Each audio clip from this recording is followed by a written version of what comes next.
Lukas NMB disebut punya tambang emas. KPK datang pemeriksaan sampaikan langsung di hadapan penyidik. Komisi Pemberantasan Korupsi menyayangkan pernyataan tim hukum Gubernur Papua Lukas NMB terkait kliennya memiliki tambang emas di Papua hanya disampaikan kepada publik.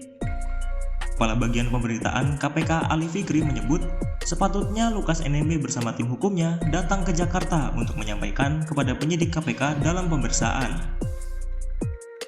Bukan terus membangun narasi-narasi kepada publik. Sudah 2 kali pemanggilan Lukas beralasan sakit. Ali menyebut proses yang tengah berjalan di KPK mengenai penegakan hukum terkait penanganan kasus dugaan korupsi. Maka itu, pernyataan yang hanya disampaikan di ruang publik bukan sebagai bentuk pembuktian.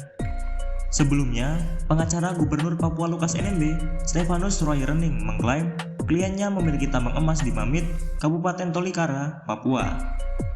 Stefanus kemudian menirukan ucapan Lukas NMB sambil berkelakar. Kala itu, Lukas NMB menyebut PT Freeport merupakan miliknya. Dia pun kemudian menantang pimpinan KPK, khususnya Alexander Marwata, untuk datang ke Tolikara supaya bisa melihat langsung tambang emas milik Lukas NMB. Sebelumnya, Menteri Koordinator Bidang Politik, Hukum, dan Keamanan Mahfud MD menghimbau Gubernur Papua Lukas NMB penuhi panggilan pemeriksaan oleh KPK. Diketahui KPK telah menetapkan Lukas sebagai tersangka dugaan kasus korupsi. Mahfud menegaskan bahwa kasus dugaan korupsi yang dilakukan oleh Gubernur Papua Lukas NMB dan tengah diselidiki oleh KPK bukanlah rekayasa politik.